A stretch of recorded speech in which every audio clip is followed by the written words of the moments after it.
अस्सलाम वालेकुम। This is Mohammad Tayyab.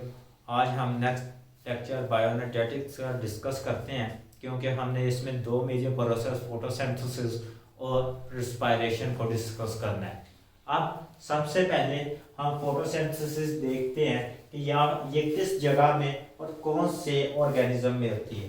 तो हमने कहा कि फोटोसिंथेसिस हमारे पास बैक्टीरिया में होती है, और बैक्टीरिया में क्या होती है, मेम्ब्रेन बॉन्डेड ऑर्गेनेल्स नहीं होती, लेकिन क्या होती हैं, वहाँ पे डिस्पर्सल हमारे पास थैलाकॉइड मेम्ब्रेन्स मौजूद होती हैं जो कि फोटोसिंथेसिस का प्रोसेस करती हैं। उसके अलावा हमने कहा कि फोटोसिंथेसिस किन में होती है, प्लांट में होती है और प्रोटिस्ट में होती है। प्रोटिस्ट जो कि प्लांट लाइक है। तो यहाँ पे जो हमने मेजर डिस्कस करना है वो है प्लांट। अब प्लांट क्या है कि हमारे पास यूकैरियोटिक सेल्स होते हैं, यानी कि यूकैरियोटिक मल्टीसेलुलर ऑर्गेनिज्म है जो कि हमारे पास सन की मौजूदगी में क्या करते हैं, खुराक को तैयार करते हैं। तो प्लांट में क्या होते हैं, हमारे पास लीव्स होते हैं। क्या होते हैं? लीव्स होते हैं। और लीव्स क्या करते हैं, ये लाइट को कैप्चर करते हैं और क्या करते हैं, डिफरेंट काइंड की हमारे पास फोटोसिंथेसिस, यानी कि लाइट को कैप्चर करने के बाद कार्बोहाइड्रेट की सिंथेसिस करते हैं। अब इसको डिटेल के साथ यहाँ पे डिस्कस करने का पर्पस क्या है, ताकि हम फोटोसिंथेसिस का जो प्रोसेस है उसको डिटेल के साथ डिस्कस कर सके और ये प्रोसेस किस तरह होता है। क्योंकि हम कभी भी किसी प्रोसेस को तब तक अंडरस्टैंड नहीं कर सकते, कभी भी किसी रिएक्शंस को तब तक अंडरस्टैंड नहीं कर सकते जब तक हमें क्या उसकी एनाटॉमी का पता ना हो। तो ये हमारे पास क्या है, ग्रीन है।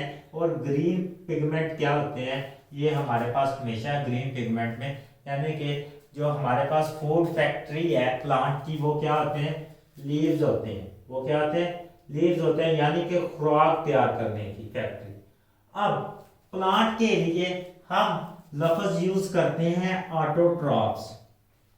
क्या यूज करते हैं, ऑटोट्रॉफ्स। और ऑटोट्रॉफ्स का मतलब होता है सेल्फ फीडर्स। ठीक है, ऑटो मीन सेल्फ और ट्रॉफ्स मीन फीडर। मीन के सेल्फ फीडर, सेल्फ नरिशमेंट करने वाले जो बॉडी होती है उसको क्या कहते हैं, हम ऑटोट्रॉफ्स। अब हमारे पास लीव होता है, और लीव का जो हम इंटरनल स्ट्रक्चर है, उसका एक्सटर्नल स्ट्रक्चर है, उसको क्या करते हैं, माइक्रोस्कोप के नीचे देखते हैं और उसको क्या करते हैं, ड्रा करने की कोशिश करते हैं।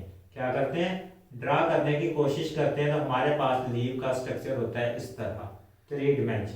ये हमारे पास क्या होती है, इसकी आउटर क्यूटिकल लेयर होती है जो कि क्या करती है, लीव को किससे प्रिवेंट करती है, आप लोगों ने पढ़ा हुआ है, इवेपोरेशन के प्रोसेस से प्रिवेंट करती है। और इनसाइड इसके क्या होते हैं, डिफरेंट काइंड के स्ट्रक्चर्स होते हैं।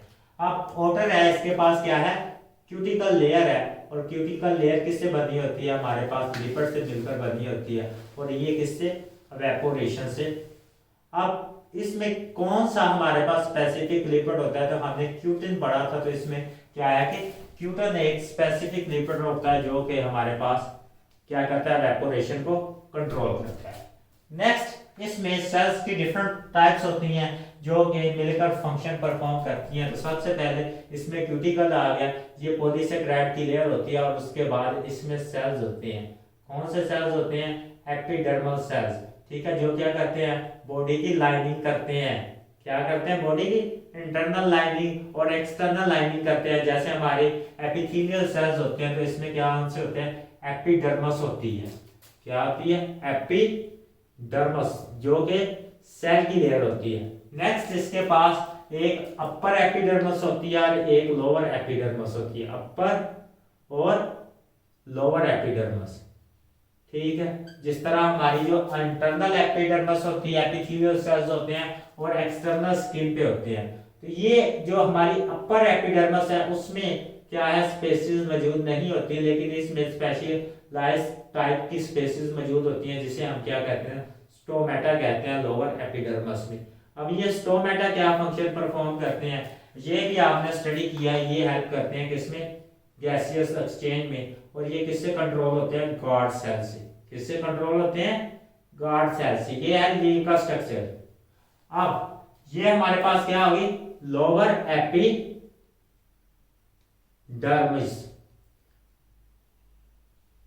ये हमारे पास क्या हो गए, स्टोमेटा।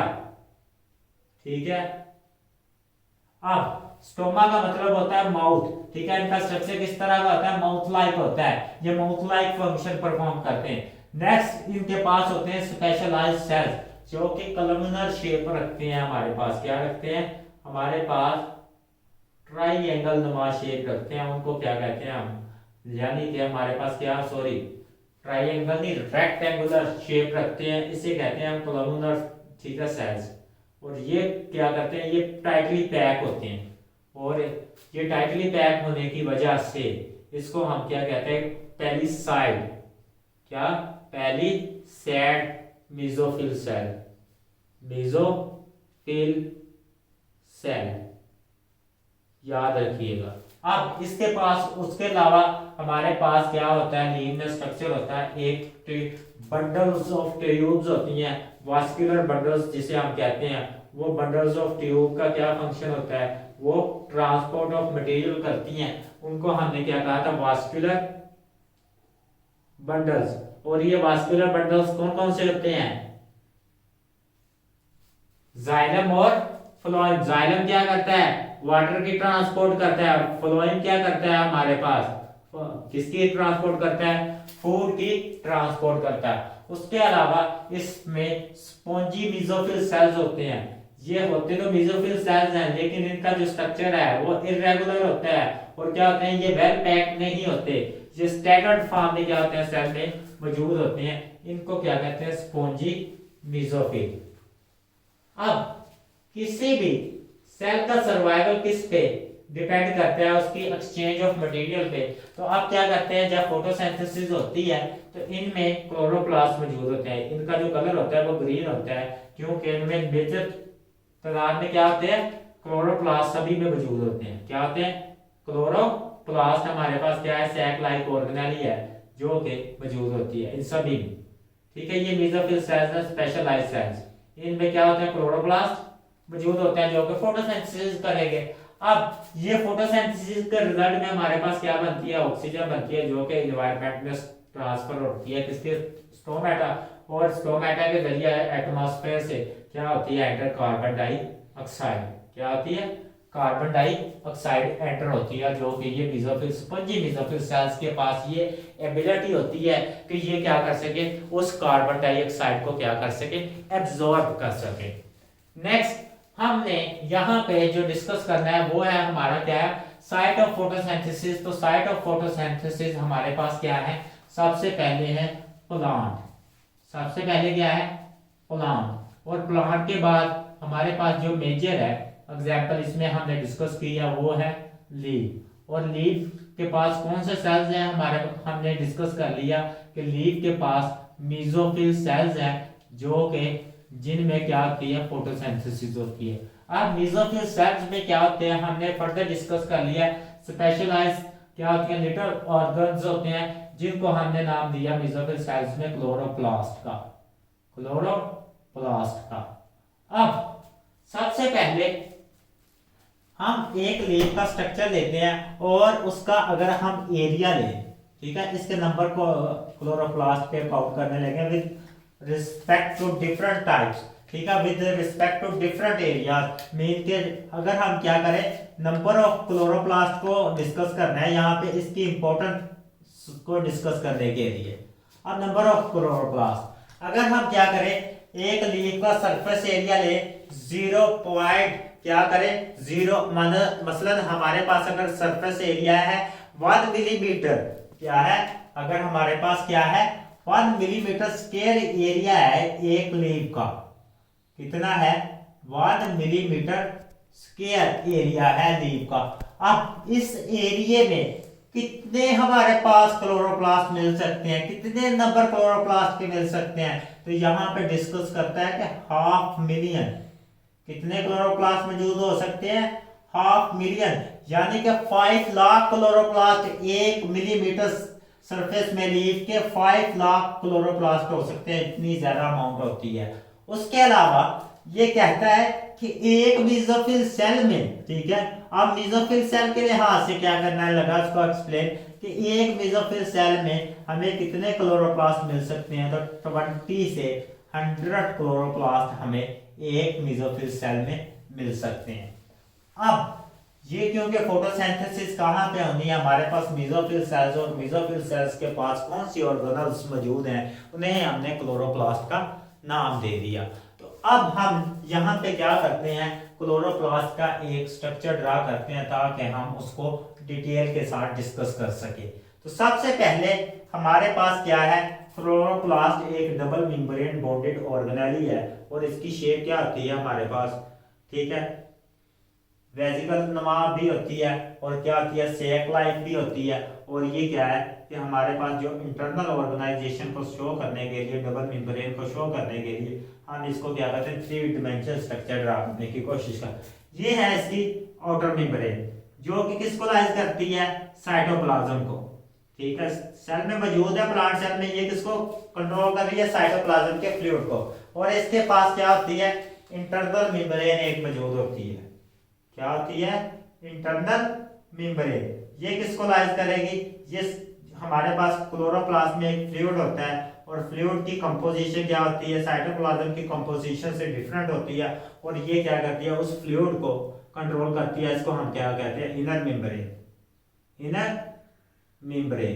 तो हमारे पास क्लोरोप्लास्ट में क्या होगी, डबल मेम्ब्रेन बॉन्डेड क्या है, ये स्ट्रक्चर है। और डबल मेम्ब्रेन बॉन्डेड कौन सी होती है, एक इनर होती है और एक कौन सी होती है, आउटर होती है। अब नेक्स्ट हम मूव ऑन करने लगे हैं। इसमें इनर मेम्ब्रेन में एक फ्लूइड लाइक स्ट्रक्चर होता है जिसे हम क्या कहते हैं, स्ट्रोमा कहते हैं, ठीक है, फ्लूइड लाइक स्ट्रक्चर होता है, वो क्या होता है, जिसे हम स्ट्रोमा कहते हैं। इस स्ट्रोमा का भी बहुत इंपॉर्टेंट फंक्शन है, और इसकी कंपोजिशन भी यहाँ पे मैं डिस्कस कर दूंगा। ये फ्लूइड लाइक स्ट्रक्चर को क्या हम कहते हैं, stroma. Double membrane bonded organelle है, और उसके अलावा इसमें क्या होता है, स्ट्रोमा होता है। अब ये हमारे पास क्या है, स्ट्रोमा। अब स्ट्रोमा में भी आगे थोड़ी सी क्या है, इसकी कंपोजिशन को हम डिस्कस कर लेते हैं। तो स्ट्रोमा में क्या होती है, मौजूद प्रोटीन्स मौजूद होती हैं, ठीक है, किसके लिए, जो कि फोटोसिंथेसिस के लिए जरूरी है, एंजाइम्स वो जो कि फोटोसिंथेसिस के लिए चाहिए। और सबसे पहले इसमें सर्कुलर डीएनए होता है, सर्कुलर डीएनए होता है जो कि प्रोकैरियोट्स में प्रेजेंट होता है, सर्कुलर डीएनए। और इसके बाद राइबोसोम होते हैं, ठीक है, और कौन से राइबोसोम होते हैं, 70S वाले, ये भी कहाँ प्रेजेंट होते हैं हमारे पास, किसमें, प्रोकैरियोट सेल्स में। ये इस वजह से सेल्फ रेप्लिकेटिंग ऑर्गेनेल्स भी है। तो इसमें क्या है, सर्कुलर डीएनए भी मौजूद है, और इसमें क्या है, लार्जर सब यूनिट और स्मॉलर सब यूनिट क्या है, राइबोसोम भी मौजूद है, राइबोसोम। और ये क्या है हमारे पास, सर्कुलर डीएनए, ये इसका मतलब ये हमारे पास क्या होता है, हैप्लॉइड होता है। अब नेक्स्ट है हमारे पास, ये क्या होगी, इसकी कंपोजिशन। नेक्स्ट है इसकी कंपोजिशन में, स्ट्रोमा में एक और स्ट्रक्चर होता है जो कि हमारे पास सैक लाइक स्ट्रक्चर होता है। इसे हम क्या कहते हैं, इस एक सैक लाइक स्ट्रक्चर को कहते हैं थैलाकॉइड, क्या कहते हैं, थैलाकॉइड, ठीक है। और इसकी मेम्ब्रेन को क्या कहते हैं, थैलाकॉइड मेम्ब्रेन।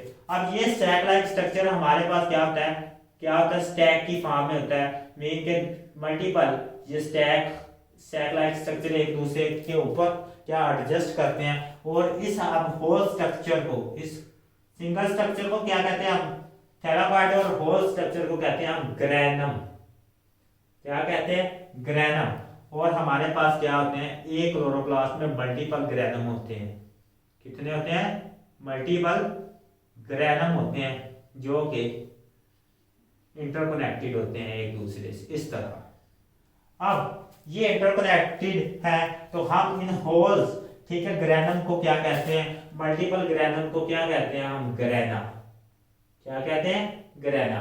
और ये क्या है हमारे पास, इनके पास होता है पिगमेंट, क्या मौजूद होता है इनके पास, पिगमेंट मौजूद होता है। उस पिगमेंट को हम क्या कहते हैं, क्लोरोफिल।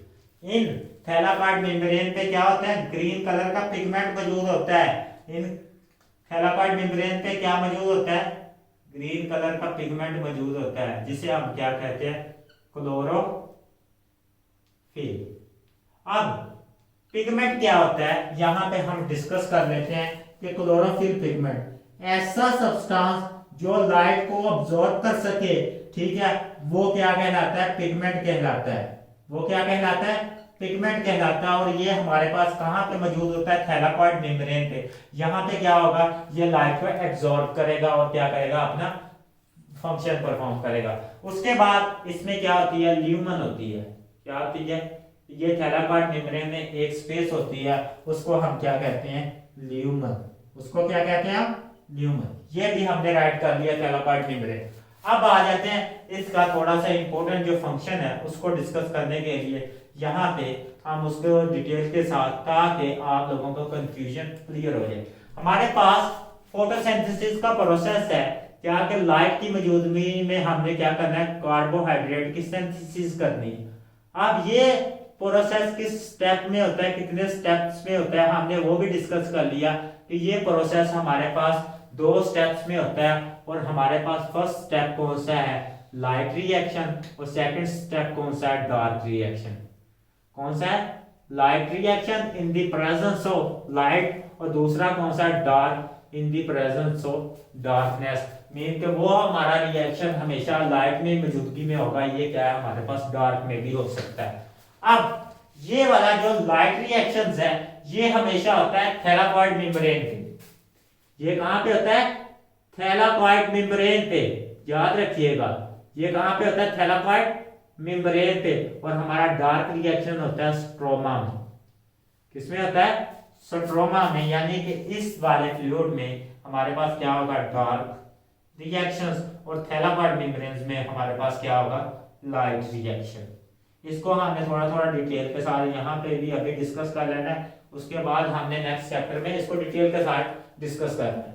अब हमारे पास क्या हो रहा है, 2 किस्म के रिएक्शंस हो रहे हैं, एक लाइट रिएक्शन हो रहा है और एक डार्क रिएक्शन हो रहा है। तो यहाँ पे उस लाइट रिएक्शंस और डार्क रिएक्शंस को मैं सिंपली एक क्या है, डायग्राम में एडजस्ट करने की कोशिश करता हूँ। तो हमारे पास क्या होता है, लाइट रिएक्शन में क्या होता है, लाइट आती है, ठीक है, और क्या होते हैं, फोटो सिस्टम होते हैं, ठीक है। लाइट रिएक्शंस होता है और इसमें क्या होता है, फोटो सिस्टम होते हैं, यानी कि हमारे पास क्लोरोफिल मौजूद होता है।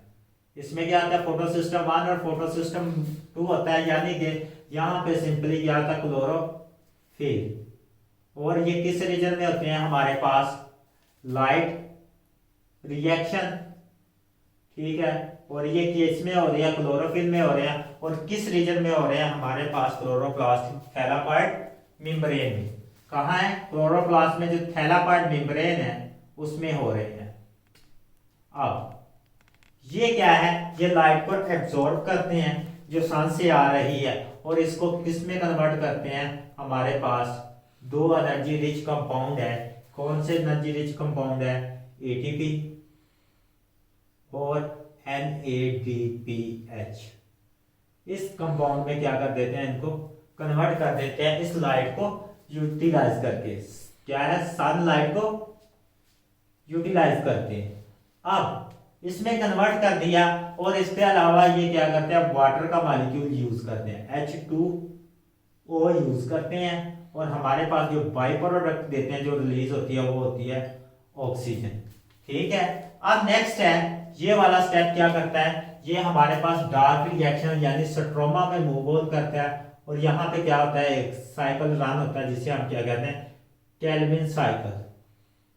क्या कहते हैं, केल्विन साइकिल रन होता है। और ये क्या करता है, हमारे पास कार्बन डाइऑक्साइड की फिक्सेशन करता है, CO2 की फिक्सेशन करता है इसमें। और हमारे पास प्रोडक्ट क्या देता है, CH2OL, ठीक है। ये हमारे पास क्या देता है, ये प्रोडक्ट देता है। और ये क्या करता है, ATP को यूटिलाइज करता है। और NADPH और ATP दोबारा क्या करते हैं, हमारे पास 2 रॉ मटेरियल प्रोवाइड कर देते हैं। एक होता है ADP और हमारे पास NAD पॉजिटिव, ठीक है। ये वाले रॉ मटेरियल प्रोवाइड कर देते हैं और दोबारा ये क्या करते हैं, ATP सिंथेसाइज करते हैं। और ये हमारे पास लाइट, इसको कहते हैं लाइट रिएक्शन ठीक है, इसको क्या कहते हैं, लाइट रिएक्शन। ये किसमें हो रहा है, लाइट की मौजूदगी में। और दूसरा रिएक्शन जो कि कार्बन डाइऑक्साइड की फिक्सेशन है, वो किसमें हो रही है, हमारे पास लाइट की गैर मौजूदगी में, यानी कि एनर्जी रिच मॉलिक्यूल के, इसको क्या कहते हैं, डार्क रिएक्शन। तो हमारे पास इतना जो रिएक्शन है, ये वाला रिएक्शन क्या है, डार्क है, और ये वाला हमारे पास इधर वाला लेफ्ट वाला क्या है, लाइट रिएक्शन है, जो कि सूरज की मौजूदगी में होता है। तो हमने ये डिस्कस कर लिया कि ये कहाँ कहाँ पे मौजूद होते हैं, और जब हम डिस्कस करेंगे कि ये कीमियोस्मोसिस क्या होते हैं, तो नेक्स्ट लेक्चर में मैंने इसको डिटेल के साथ डिस्कस करना है। इसके अलावा मैंने 4th चैप्टर में जब क्लोरोप्लास्ट पढ़ाया था तब भी डिस्कस किया था। अल्लाह हाफिज़, अपना ख्याल रखिए।